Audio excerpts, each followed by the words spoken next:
ఈ వైశాఖ శుక్ల పంచమి అనేది మన సనాతన హిందూ ధర్మం యొక్క ఉద్ధారకులైనటువంటి జగద్గురు శ్రీ శ్రీ ఆదిశంకర భగవత్పాదాచార్యుల వారు అవతరించినటువంటి పవిత్రమైన రోజు. అందువల్లనే ఎలాగైతే మర్యాద పురుషోత్తముడైనటువంటి శ్రీరామచంద్రుడు అవతరించిన శ్రీరామనవమి అనేది మనకి ఎంత పుణ్యప్రదమైనటువంటిదో, శ్రీకృష్ణ జన్మాష్టమి అనేది ఎంత పుణ్యప్రదమో, వినాయక చతుర్థి, శివరాత్రి, నవరాత్రి ఈ ఉత్సవాలన్నీ కూడా ఎంత పవిత్రమైనటువంటి ఉత్సవాలో, అదేవిధంగా ఆ పరమాత్మ యొక్క మరొక అద్భుతమైన అవతారమైనటువంటి శంకర భగవత్పాదాచార్యుల వారు అవతరించిన ఈ వైశాఖ శుక్ల పంచమి కూడా అంతే పవిత్రమైనటువంటి సందర్భం. కాబట్టి ఇటువంటి సందర్భంలో ఈ శంకర జయంతి మహోత్సవాన్ని సమస్త హిందువులు తమ తమ ఊళ్ళల్లో, ఇళ్లల్లో, సంస్థల్లో అన్ని చోట్ల కూడా ఎంతో శ్రద్ధాభక్తులతో ఆచరించాలి.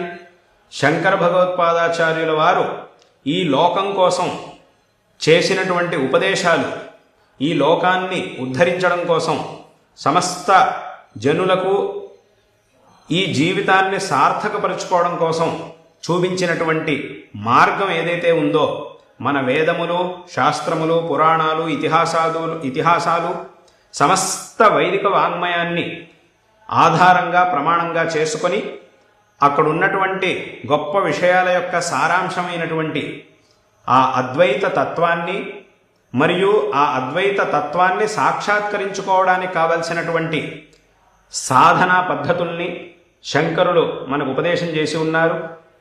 అటువంటి ఆ విషయాల్ని మనం చక్కగా తెలుసుకొని జీవితంలో ఆచరించినప్పుడు మనం ఈ జీవితంలో, ఈ లోకంలో ఉన్నటువంటి సమస్త దుఃఖముల నుంచి క్రమంగా విముక్తిని పొంది శాశ్వతమైనటువంటి సుఖాన్ని, శ్రేయస్సుని అంటే మోక్షాన్ని మనం పొందగలుగుతాం. అటువంటి గొప్ప మార్గాన్ని చూపించినటువంటి వారు మహాపురుషులు శంకర భగవత్పాదాచార్యుల వారు.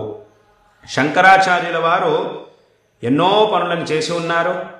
వారు చేసినటువంటి పనులన్నింటినీ కూడా మనం 3 రకాలుగా విభజించి తెలుసుకోవచ్చు.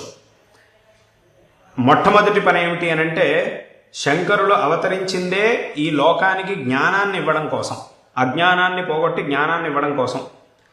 కాబట్టి అటువంటి జ్ఞానాన్ని మనకు అందజేయడం కోసం ఎన్నో గ్రంథాల్ని శంకరాచార్యులు వారు రచించారు. ఆ గ్రంథములలో ప్రస్థానత్రయ భాష్యాది గ్రంథాల్లో అద్వైత తత్వాన్ని ఉపదేశించి మోక్ష మార్గాన్ని చూపించారు. ఎన్నో స్తోత్రములని రచించి ఆ స్తోత్రముల ద్వారా పఠించేటటువంటి వాళ్ళందరూ కూడా విశేషంగా భగవత్ కృపకు పాత్రులై భగవద్ అనుగ్రహానికి పాత్రులవ్వడానికి కావలసినటువంటి మార్గాన్ని చూపించారు. అదేవిధంగా ప్రశ్నోత్తర రత్నమాలిక, భజగోవింద స్తోత్రం మొదలైనటువంటి గ్రంథాల ద్వారా ఒక అత్యుత్తమమైనటువంటి వివేకవంతమైనటువంటి సమాజాన్ని, దేశాన్ని నిర్మించడానికి కావలసినటువంటి విషయాల్ని మనకు ఉపదేశం చేసి ఉన్నారు. ఇక్కడ ఉన్నటువంటి ఈ విషయాలన్నింటినీ కూడా చక్కగా మనం అర్థం చేసుకుంటే నేటి సమాజంలో, ఈ ప్రపంచంలో మనం చూస్తూ ఉన్నటువంటి ఎన్నో రకాల సమస్యలకి తప్పకుండా మనకి పరిష్కారం లభిస్తుంది. అటువంటి అద్భుతమైనటువంటి ఉపదేశాల్ని శంకరాచార్యుల వారు ఈ ప్రశ్నోత్తర రత్నమాలిక మొదలైనటువంటి గ్రంథాల్లో చూపించారు, ఉపదేశించారు.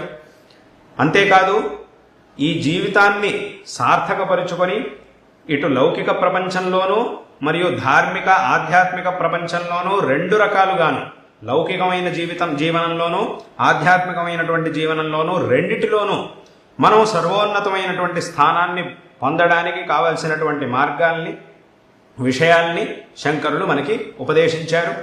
అదేవిధంగా సంపూర్ణమైన భారతదేశాన్ని అటు కాశ్మీరం నుంచి కన్యాకుమారి వరకు, ద్వారక నుంచి కామాఖ్య వరకు సంపూర్ణమైనటువంటి భారతదేశంలో ఎన్నో సంప్రదాయాలు, ఎన్నో భాషలు, ఎన్నో ఆచరణలు, ఎన్నో పద్ధతులు, ఎన్నో సంస్కృతులు ఇవన్నీ ఉన్నప్పటికీ వీటన్నిటినీ కూడా అద్వైత సిద్ధాంతము అనే ఏకసూత్రంతో వీటన్నిటినీ కూడా ఐకమత్యం చేసి ఏకీకృతం చేసి విశేషంగా యావద్ ఆస్తిక లోకాన్ని ఏకీకృతం చేసి జాగృతం చేసినటువంటి వారు శంకర భగవత్పాదాచార్యుల వారు.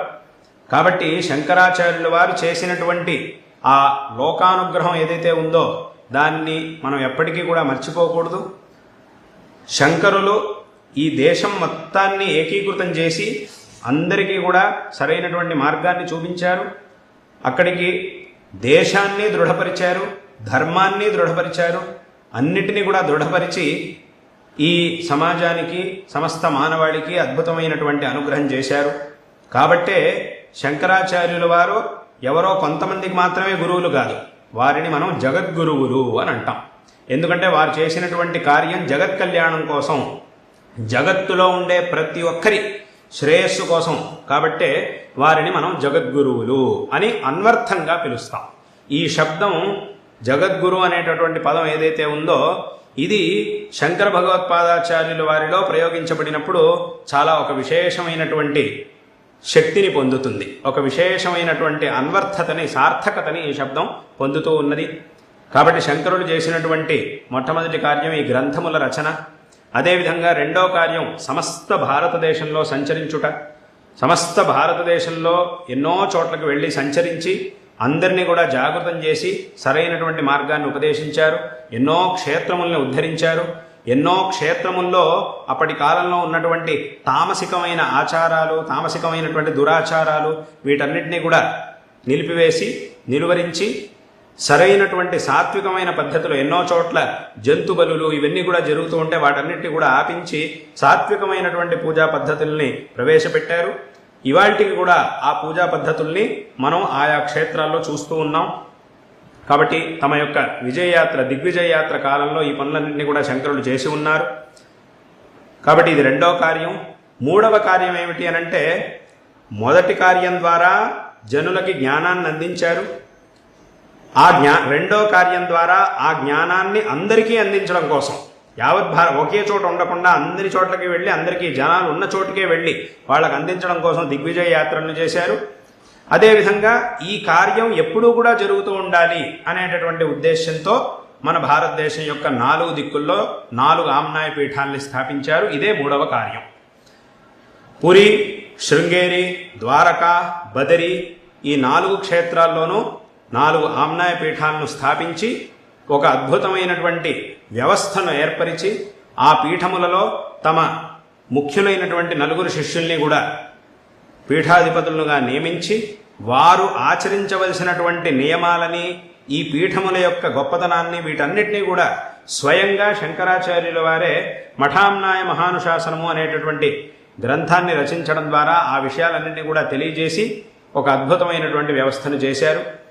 ఇవాల్టి రోజున మన యొక్క ఈ సనాతన ధర్మం శంకరాచార్యుల వారి యొక్క అవతారం అయ్యే, శంకరులు ఈ ధర్మాన్ని ఉద్ధరించిన తర్వాత ఇన్ని శతమానాల్లో, దాదాపు ఈ 12 శతమానాల్లో, 12-13 శతమానాల కాలంలో ఎన్నో ఆక్రమణలని ఈ ధర్మం ఎదుర్కొన్నప్పటికీ ఇవాళ్టికి ఇంత దృఢంగా ఈ ధర్మం నిలబడగలిగింది అనంటే దానికి కారణం మన ధర్మం యొక్క గొప్పతనం. ఆ ధర్మాన్ని శంకరులు పునరుజ్జీవనం చేసి అంత దృఢంగా స్థాపించడమే దీనికి కారణం. కాబట్టి సమస్త మానవాళి శంకర భగవత్పాదాచార్యుల వారు చూపించినటువంటి మార్గాన్ని అనుసరించి జీవితాన్ని సార్థకపరుచుకోవాలి.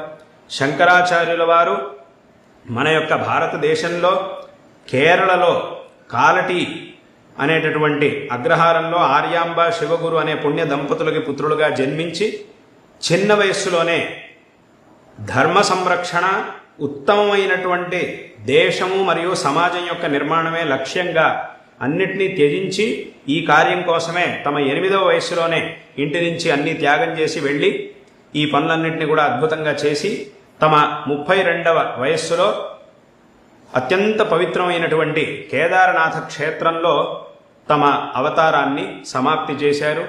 ఇప్పటికీ కూడా మనం కేదారనాథ క్షేత్రంలో శంకరులు అవతారాన్ని సమాప్తి చేసినటువంటి స్థలాన్ని చూస్తూ ఉన్నాం. అదేవిధంగా శంకరులు అవతరించినటువంటి చోటు కాలటీ క్షేత్రంలో ఆ చోటును కూడా మనం దర్శిస్తున్నాం. తప్పకుండా అందరూ దర్శించాలి.